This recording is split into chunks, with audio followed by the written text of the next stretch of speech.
MP live news में आपका स्वागत है। आज हम आपको रूबरू कराते हैं बिंद की विलक्षण प्रतिभा, बिंद के कोहिनूर, बघेली के सुपरस्टार अविनाश तिवारी जी से। आज हम आपको अविनाश तिवारी जी के कई ऐसे अनछुए पहलू हैं जिनसे आपको रूबरू कराएंगे। कैसे उन्होंने फर्श से लेकर अर्श तक का सफ़र तय किया, इसके बारे में हम उनसे बृहद चर्चा करेंगे। सबसे पहले हम उनका हार्दिक स्वागत करते हैं अपने एमपी लाइव न्यूज़ चैनल में, और हम उनको नववर्ष की हार्दिक शुभकामनाएं भी अपने चैनल के माध्यम से दे रहे हैं। अविनाश जी, सबसे पहले मेरा प्रश्न ये है कि आपका चैनल अभी रिसेंट में कल ही हैक हो गया था। क्या है उसके पीछे की कहानी? कौन लोग हैं जिन्होंने आपके साथ ये शरारत की या रिवेंज लिया? क्या है इसका कारण? सबसे पहले तो हमारी तरफ से आपके चैनल को और आपको और आपके चैनल के सभी दर्शकों को नव वर्ष की ढेर सारी शुभकामनाएं। और जो आपने पूछा कि ये किसने किया और ये सब क्या था, तो ये मुझे नहीं पता, और पता भी होता तो मेरे में ये नहीं है कि उसको पब्लिक के सामने लाना। हाँ, ये ज़रूर हुआ। रात में करीब हम लोग शूट करके वापस आए थे तो 12 बजे हम लोग थके थे तो सो गए।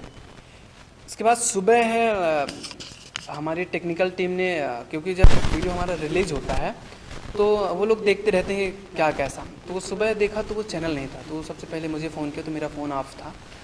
फिर उसने हमारे साथ जो थे उनसे कांटेक्ट किया, तो बोला भैया चैनल हैक हो गया, मेल भी आया। तो हमने कहा अच्छा चलो देखते हैं। मैं नॉर्मली था पहले, उसको मैंने मेल वोल चेक किया तो वो वास्तव में चैनल हैक हो चुका था। तो हमारी टीम के जितने भी लोग थे, हमारी टीम परिवार की तरह रहती है, तो सभी कोई रो रहा था, कोई की मतलब अब क्या होगा, क्योंकि अभी हम लोग 1 मिलियन का हमारा परिवार होने वाला है। क्योंकि आज इसके पीछे बहुत सारी मेहनत है। यहाँ तक का सफ़र जो है तो आप भी देख रहे हैं। 1 साल पहले आपके चैनल के माध्यम से एक इंटरव्यू भी हुआ था, तो इसके पीछे काफ़ी सारी मेहनत लगी थी। तो थोड़ी सी दिक्कत जा रही थी, लेकिन लगातार टेक्निकल टीम यूट्यूब से कांटेक्ट कर रही थी कि ये क्या है कैसा है। तो लोगों के लगातार फ़ोन मैसेज सबके आ रहे थे। पर्सनली बताना थोड़ा सा मुश्किल हो रहा था, हर किसी को चीज़ें समझाना। तो मैंने एक वीडियो जारी किया, क्योंकि खबर धीरे धीरे सबको फैल गई थी कि चैनल हैक हो चुका है। कुछ लोग जो हमारे शुभचिंतक हैं तो वो परेशान हो रहे थे, और हमको यूट्यूब पे, इंस्टाग्राम पे, फेसबुक पे हर जगह मैसेज मेल कर रहे थे। तो हमने एक वीडियो जारी किया था कि हाँ चैनल वास्तव में हैक हो चुका है, और अगर भगवान ने चाहा तो फिर से हम उसी चैनल पे आपको हंसाने वापस आएंगे। और भगवान का लाख लाख शुक्र है, और हमारे दर्शक ही हमारे भगवान हैं। तो हमने उनको एक चीज़ ज़रूर कहा था कि अगर भगवान ने चाहा तो फिर से चैनल वही आएगा। और एकदम ऐसा लगा कि जैसे कुछ जादू सा हुआ, और अचानक चैनल दिखने लगा। टेक्निकल लगातार बात कर रही थी, लेकिन ये नहीं कहा जा सकता था कि कब मिलेगा। ज़्यादातर ये होता है कि हैक होने के बाद चैनल वापस नहीं मिलता है, और अगर मिलता भी है 70% नहीं मिलता है, और अगर मिलता भी है तो 1.5 से 2 महीने लग जाते हैं उस पर। तो ये एक चमत्कार जैसे हुआ, 4, 5, 7 घंटे में वो चीज़ें हो गई। और फिर सोशल मीडिया के माध्यम से हमने लोगों को बताया भी कि आप सबके प्यार की बदौलत चैनल वापस आ गया है। लेकिन ये जो भी किया, जिसने किया, ये तो गलत है, क्योंकि ये सारी चीज़ें नहीं करनी चाहिए। अगर आपका हमसे कंपटीशन है, अगर आप चैनल हैक कर सकते हैं, मुझे हैक नहीं कर सकते हैं, मेरे कला को आप हैक नहीं कर सकते हैं, तो बस हो गया। लेकिन जैसे अचानक आपको पता चला कि आपका चैनल हैक हो गया है, आपके जो फॉलोवर हैं, आपके जो दर्शक हैं, उन तक बात रातों रात पहुंच गई, और पूरे आपके फॉलोवर में एक चिंता की लहर दौड़ गई कि अब क्या होगा, हम अविनाश का वीडियो देख पाएंगे कि नहीं देख पाएंगे। और आपको भी जब पता चला, क्योंकि आपने कितनी शिद्दत के साथ मेहनत की और यहाँ तक पहुँचने के लिए, इस आयाम तक पहुँचने के लिए कितना संघर्ष किया, तो क्या लगा कि अचानक ही सडन ही सब कुछ चला गया, पैर के तले ज़मीन खिसक गई? हुआ क्या था कि उसके एक दिन पहले मेरा वीडियो रिलीज़ हुआ, एक अच्छा वीडियो था, वो रिलीज़ हुआ और सोशल मीडिया जैसे मान लीजिए कि वीडियो गया तो सबको पता चला कि आज वीडियो आया। पब्लिक हमारी ऑडियंस जो है तो वो जानती है कि हर मंगलवार को मेरा वीडियो आता है। तो जैसे वीडियो आया 12-2 बजे तक तो ठीक है, और ज़्यादातर हमारे दर्शक रात को ही देखते हैं। उसके बाद जब वो वीडियो देख रहे थे अचानक वीडियो गायब। जिनके पास लिंक गई, नोटिफिकेशन गया, वो देख रहे हैं तो वो ना तो वीडियो दिख रहा ना तो चैनल दिख रहा, तो वो खबर आग की तरह फैल गई कि आखिर क्या हुआ। तो फिर ये पता चला कि चैनल नहीं दिख रहा है, चैनल ये हैक हो गया, ये कुछ बोल रहे थे कि ये सारी चीज़ें, तो वो लोगों को बताना ज़रूरी था कि हुआ क्या है जी। तो वो ऐसा हुआ। और जैसा आपने कहा कि आपको क्या लगा, और हमारी टीम जो है तो कुछ लोग जब रो रहे थे उन्होंने कहा आप क्या होगा, मैंने कहा कि यार देखिए ऐसा है कि अगर हम लोग हैं ना, चैनल वापस मिलता है तो भगवान का धन्यवाद है, वापस मिलता है तो अच्छा है, नहीं मिलता है तो हम लोग हैं ना दूसरा बना लेंगे। और अगर रोने से कुछ नहीं होता है, और हाँ मुझे भी दिक्कत हो रही थी क्योंकि इस पे इतनी मेहनत लगी है, इस पे मेरा सब कुछ लगा है, तन मन धन सब लगा है मेरा इस पे। मैं अपना इस पे काम मजाक मजाक में शुरू हुआ था, ये काम कब जिम्मेदारी में बदल गया मुझे नहीं पता चला। और इस जिम्मेदारी, अब जब किसी के कंधे में जिम्मेदारी आती है तो लोगों के चेहरे मुस्कान लाने की एक जिम्मेदारी है, और इस जिम्मेदारी को कोई कैसे ऐसे छीन सकता है। सही कह रहे हैं। अगर कोई व्यक्ति शिद्दत के साथ और ईमानदारी के साथ काम करे तो उसका साथ भगवान भी देते हैं। और शायद आपके साथ भी ऐसा हुआ कि किसी का चैनल इतना जल्दी वापस नहीं होता है। जो मुझे जानकारी है 1 से 1.5 महीने पूरे प्रोसेसिंग में लग जाते हैं, यूट्यूब को मैसेज करना, क्लेम करना, दुनिया भर की चीज़ें करना।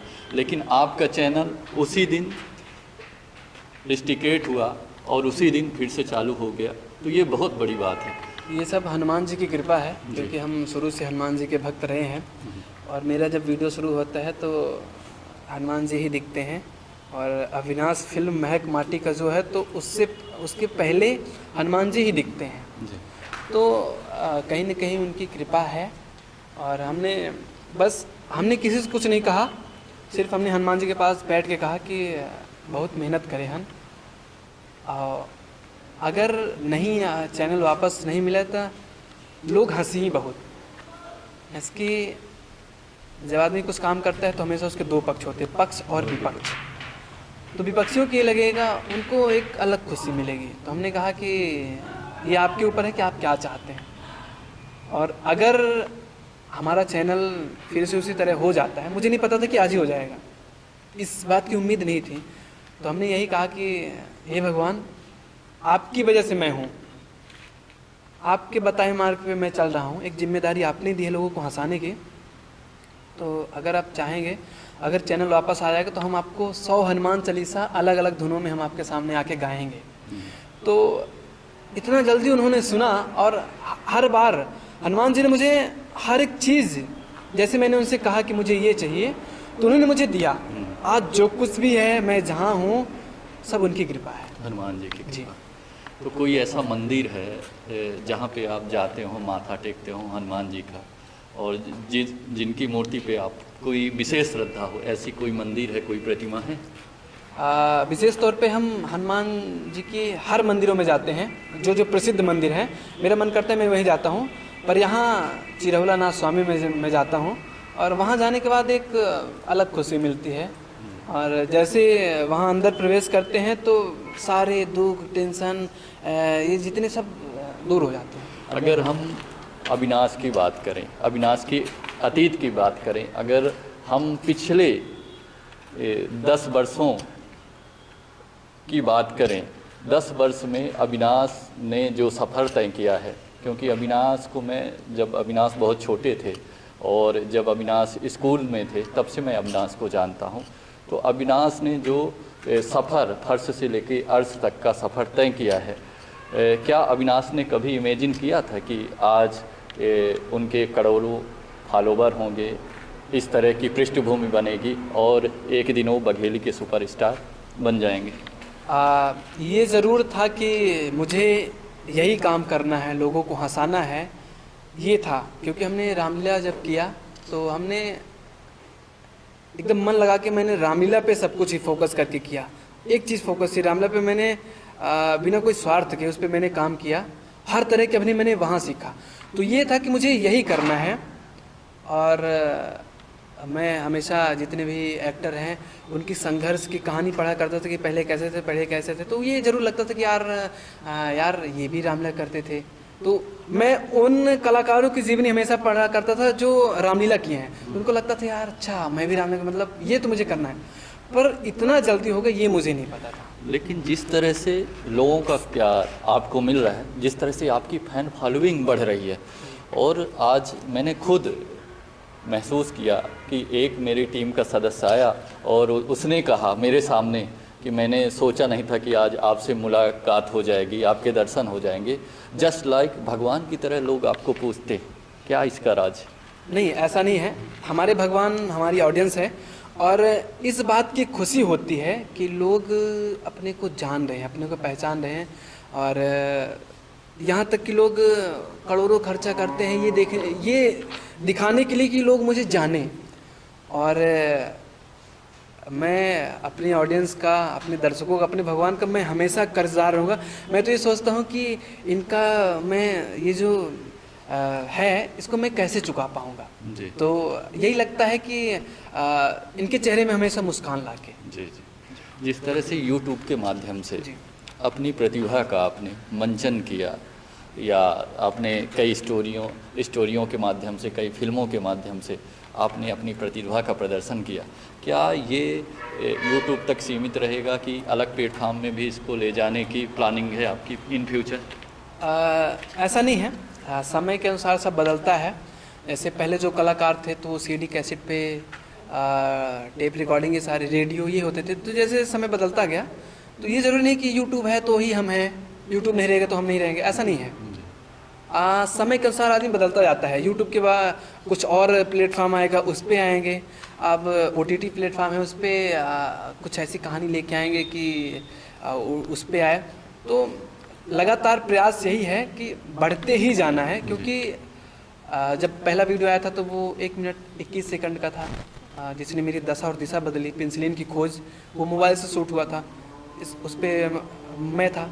इसके बाद कहानी बढ़ती गई तो टीम बढ़ाते गए, और फिर इसके बाद कैमरे पे काम होता गया, स्टोरी बढ़ती गई, फिर शॉर्ट फिल्म आई, फिर गाने आए। तो वो लगातार बदलता ही रहता है। एक इंसान के अंदर एक भूख होनी चाहिए, मुझे और चाहिए, मुझे ये चाहिए, तो आदमी कुछ नया कर पाता है। तो एक भूख लेके चले हैं, तो देखते हैं कि ये भूख कब शांत होती है, लगे हैं। कहते हैं जिस तरह गंगा अपने उद्गम स्थान से निकलती है तो वहाँ बहुत सकरी उसकी धारा होती है, लेकिन जैसे जैसे आगे बढ़ती होती है वो विशाल रूप धारण करती है और बड़ी विशालकाय हो जाती है। उसी तरह से आपके जीवन की, आपके करियर की शुरुआत अभिनय के माध्यम से हुई है, और आपके जीवन में भी कई इवेंट आए हैं जो अच्छे भी थे, बुरे भी थे। कई अच्छे लोग भी मिले इस पूरे करियर में और कई बुरे लोग मिले। कुछ लोग हैं जो एप्रिसिएट करते हैं और कुछ ऐसे लोग हैं जो आपको क्रिटिसाइज़ करते हैं, आपके बारे में तरह तरह की बातें करते हैं, जो आपके साथ भी थे और आज वो साथ नहीं भी हैं और आपके पीठ पीछे कई तरह की भ्रांतियां भी फैलाते हैं। तो ऐसे लोगों को आप क्या संदेश देना चाहते हैं, क्या कहना चाहते हैं? मैं उनको यही कहूँगा कि धन्यवाद है, आप जो ये काम कर रहे हैं, और मैं इस काम को अच्छा मानता हूँ, क्योंकि जो हमारे हेटर्स होते हैं ना, आगे बढ़ने पे वही मजबूर करते हैं। अगर ये कहेंगे कि तुम ये नहीं कर सकते हो, तो आदमी उनको दिखाने के लिए करता है कि मैं क्यों नहीं कर सकता हूँ। तो अगर मैं यहाँ तक पहुँचा हूँ, अगर मैं कहीं भी पहुँचूँगा, तो उसका सबसे बड़ा श्रेय हमारे जो विपक्षी हैं, हमारे जो हेटर्स हैं, हमारे जो पीठ पीछे हो हैं, बढ़ने पे वही मजबूर कर रहे हैं। जो हमारे प्रशंसक होंगे ना, तो उन्होंने प्रशंसा की तो बहुत सारे लोग प्रशंसा में बह जाते हैं, वो ज़रूरी है। आदमी कुछ काम करता है तो ये लोग ज़रूरी होते हैं। ये दिन रात मेहनत कर रहे हैं। प्रशंसा करने वाले तो बस प्रशंसा किए, काम खत्म, लेकिन दिन रात मेहनत कर रहे हैं कि अब ये क्या किया, ऐसा नहीं कर चाहिए। तो वो मेहनत कर रहे हैं, मेरे बारे में चर्चाएं कर रहे हैं, तो चर्चा करने में भी एनर्जी लगती है, तो उनका धन्यवाद है। उनका मैं हमेशा आभारी रहूँगा, जी क्योंकि आगे बढ़ने पे वो मुझे मजबूर कर रहे हैं। जी। अगर वो चाहते हैं कि अविनाश ऐसा नहीं कर सकता, तो एक जुनून सा आता है, एक पागलपन सा होता है कि क्यों नहीं कर सकते हैं, करेंगे, वो फिर करते हैं। तो नए नए काम के लिए वो मुझे प्रोत्साहित कर रहे हैं। तो ऐसे लोगों को क्या कहना चाहते हैं, धन्यवाद देना दिल से चाहते धन्यवाद है। जी। और मैं चाहता हूँ कि आप जो ये काम ईमानदारी के साथ कर रहे हैं, आप इसको करते रहें, और अच्छा है। एक आपने शायद नया प्रोग्राम शुरू करने जा रहे हैं, जिसकी तैयारी यहाँ पे मुझे खूब दिख रही है। जिस तरह से कपिल शर्मा का स्टेज शो पूरे भारत में प्रचलित है और उसकी बहुत बड़ी टीआरपी है कपिल के शो की, उसी के तर्ज में शायद क्या इस शो की परिकल्पना आपने बनाई है, क्या है उसके पीछे की कहानी? हमेशा हमने ये सोचा कि कुछ बघेली के लिए करना है, कुछ हमेशा बेहतर करना है, कुछ नया करना है, कुछ नया प्रयोग करना है। तो हमेशा शुरू से था मेरे अंदर। तो एक ऐसे प्लान बना कि एक कार्यक्रम शुरू करते हैं बघेली दरबार अविनाश तिवारी के साथ। तो क्योंकि स्टेज शो हम बचपन से करते आ रहे हैं, स्टेज शो कर रहे हैं, रामला कर रहे हैं, तो उसका सबसे ज़्यादा मंच पे हमने अपने रामला पे किया। तो यही लगा, मंच पे कार्यक्रम हमने बहुत सारे किए। तो मुझे लगा कि एक ऐसा प्रोग्राम करते हैं कि उस पर एक दरबार हो, एक हंसी ठिठोली हो, पूरा सेट बना के, जैसे कपिल शर्मा जी का सेट है। तो मुझे लगा कि तो कपिल शर्मा जी का जो था, तो उसको टारगेट करके, उसको अपन रख के, क्योंकि आदमी कुछ काम करता है तो एक किसी के पीछे वो होता है कि मतलब मुझे ऐसा करना है। तो एक ये था लोगों को बताने के लिए भी कि जैसा उनका है वैसा एक छोटे तर्ज पे मैं कर रहा हूँ बघेली को आगे बढ़ाने के लिए। तो बस वही एक छोटा सा प्रयास है। ये यहाँ पे किस तरह की ऑडियंस होगी, कितनी संख्या आपने यहाँ पे ऑडियंस के लिए निर्धारित की है, और किस तरह के गेस्ट आएंगे, उनकी क्या कैटेगराइज किया है आपने गेस्ट के लिए? जैसे कपिल के दरबार में या कपिल के शो में पॉलिटिशियन नहीं आते थे, तो क्या यहाँ पॉलिटिशियन भी बुलाएंगे आप? किस तरह का शो होगा? जैसे मान लीजिए कि ये सेम वही वर्जन है।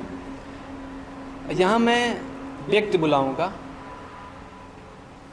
अगर आप किसी पार्टी से हैं तो आपका स्वागत है। आपकी निजी ज़िंदगी के बारे में यहाँ दरबार होगी, चर्चा होगी। पार्टी विशेष नहीं, क्योंकि अपनी ऑडियंस भाजपा वाले भी हैं, अपनी ऑडियंस कांग्रेस वाले भी हैं, अपनी ऑडियंस वो झाड़ू वाले भी हैं। हर तरह के कलाकार की ना तो कोई जात होती, ना कोई धर्म होता है, ना कोई पार्टी होती है। जब तक वो, क्योंकि अगर किसी एक पार्टी को पार्टी विशेष कर देंगे तो मज़ा नहीं आएगा। जी, तो ये जो आपका पूरा शो है जी, ये जिसकी तैयारी अभी चल रही है, जी। ये कब तक पूर्ण हो जाएगी और क्या प्लानिंग है, कब से शुरू करेंगे आप? ये लगभग 1 महीने में पब्लिक के बीच में आ जाएगा। लगातार ये प्रयास लगातार जोरों पे चल रहा है। यही था कि काम जो करना है तो उसको व्यवस्थित करना है। तो ये 1 महीने हाँ, लगभग समय अभी जी। है, तो तैयारियां पूरी हो हाँ, गई? इस पे सिर्फ यही उद्देश्य है कि यहाँ की जो प्रतिभाएं हैं, हम्म, यहाँ उन लोगों को दरबार में बुलाया जाएगा जिन्होंने कुछ किया है समाज के लिए, परिवार के लिए। कलाकार हैं, कवि हैं, और समाज सेवी हैं, टॉपर हैं, खिलाड़ी हैं। तो एक दरबार होगी यहाँ, सिर्फ बघेली में ही दरबार होगी। पूरा ये जो सेट बन रहा है पूरा बघेली, अपने पुराने कल्चर रहेंगे जो अपन भूलते आ रहे हैं, क्योंकि हम इतने हाई अपडेट होते जा रहे हैं कि हम अपनी पुरानी चीज़ें भूलते जा रहे हैं। लोगों को आने वाले समय पे लोग बच्चे कुठली नहीं जानेंगे, कंडा नहीं जानेंगे। लोगों को अभी तक ये तक नहीं पता है, जैसे सुबह के खाना को हम कलेवा कहते हैं, शाम के खाना को हम बियारी कहते हैं, दोपहर वाला खाने को हम क्या कहते हैं जो दोपहर खाते हैं।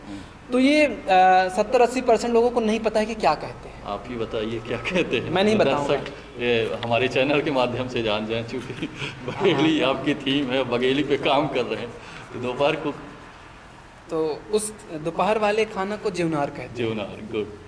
जो लोगों को नहीं पता है। तो वही सारी चीज़ें हैं। अपन पुरानी चीज़ों को यहाँ दिखाएंगे। कोई भी चीज़ अगर हम टीवी पे देखते हैं, कैमरे पे देखते हैं, तो एक दिली इच्छा होती है, और ये ऐसे मंच है कि अपनी पुरानी चीज़ों को, पुराने संस्कार को, सभ्यता को, चीज़ों को वो सामने लाएगा। जी। और नए वर्ष में अपने दर्शकों के लिए कोई अपील या उनके लिए कुछ और नया कुछ लेके आ रहे हैं, क्योंकि वो आपको समय समय पर अपडेट होता देख रहे हैं, नई टेक्नोलॉजी, नया रूप, और जो है यूट्यूबर्स हैं वो पुराने घिसी पिटी चीज़ें, लेकिन आप समय के साथ साथ हाईटेक देते जा रहे हैं, बॉलीवुड टच कर रहे हैं। ये ऐसा लगता है कि अगर हम एक ही चीज़ लोगों को दिखाते रहेंगे तो पब्लिक, अगर हम आपको रोज़ रोटी ही खिलाएंगे तो आप बोर होते जाएंगे। आपको कभी रोटी खिला दें, कभी भजिया खिला दें, कभी फुलौरी खिला दें, कभी दाल वाली पूरी खिला दें, कभी पूड़ी खिला दें, कभी रिकमच दाल, तो आपको भी लगेगा कि हाँ नहीं अच्छा। तो सिर्फ इसीलिए ऐसा काम करते हैं। और नए साल में हमेशा जैसे जैसे साल बदलता गया तो हमने लोगों को कुछ न कुछ नई चीज़ देते गए। जैसे 2020 में हमने उदित जी का गाना दिया, और ये पूरा श्रेय हमारे ऑडियंस को जाता है। उदित जी ने बघेली में गाना गाया तो उसका पूरा श्रेय इनको जाता है, जो हमारे दर्शक रूपी भगवान हैं। तो इस साल भी कुछ अच्छा होगा, कुछ बेहतर ही होगा। अभी जो प्लान चल रहा है, तो मेरी आदत है, मैं हमेशा कह देता हूँ कि मैं ये करूँगा, फिर करता हूँ, तो थोड़ा सा एक प्रेशर आ जाता है। तो इस बार मैं नहीं कहूँ कि मैं क्या करूँगा, लेकिन कुछ बड़ा और बेहतर ज़रूर करूँगा। चलिए, धन्यवाद। अभी हमारी बात बिंद के सुपरस्टार मिस्टर अविनाश तिवारी जी से हुई। उनके चैनल के बारे में जिस तरह की सोशल मीडिया में काफ़ी तेज़ी से प्रचार हुआ कि उनका चैनल हैक हो गया है, वास्तव में उनका चैनल हैक हो गया था, लेकिन उन्होंने भगवान का शुक्रगुजार किया कि जिस तरह से लोगों का चैनल हैक होता है, और हैक होने के बाद 70% ऐसे परिणाम आए हैं कि चैनल उनका वापस नहीं आया है जिनका हैक हो गया। लेकिन मेरा चैनल उसी दिन हैक होता है और उसी दिन हनुमान जी की कृपा से वापस आ जाता है, क्योंकि उनके चैनल हैक होने से पूरे बिंद में सुनामी छा गई थी। उनके जो दर्शक हैं, करोड़ों फॉलोवर हैं, पूरी तरह से निराश हो गए थे कि अब अविनाश जी का वीडियो, जो कि कई तरह की वैरायटियाँ उनके चैनल में समाहित थी और लोग देखकर इंटरटेन करते थे, तो उन्होंने कहा कि मेरा चैनल हैक हो गया था। उसके पीछे क्या कहानी है मुझे नहीं पता, किन लोगों ने हैक किया, लेकिन मेरा चैनल हैक हो गया था। लेकिन ईश्वर की कृपा से और मेरी ईमानदारी और मेहनत के कारण मेरा चैनल फिर से सुरक्षित मेरे पास है। साथ ही उन्होंने एक नई परिकल्पना की है, नए शो की तैयारी में वो लगे हुए हैं। जिस तरह से कपिल का शो पूरे भारत में फेमस है, सोनी टीवी में आता था, उसी तरह से उन्होंने रीवा में एक बहुत बड़े बघेली दरबार सेट को बनाया है, नया रूप दिया है, और उसकी पूरी तैयारी भी हो चुकी है बघेली दरबार की, जहां आपको बघेली में अविनाश तिवारी जी की दरबार देखने को मिलेगी, जहां पर जो हमारे बिंद के कई प्रतिभाएं हैं, चाहे वो नृत्य के क्षेत्र में हो, चाहे गायन के क्षेत्र में हो, चाहे नाटक के क्षेत्र में हो, हर क्षेत्र में जो प्रतिभाएं हैं जिनको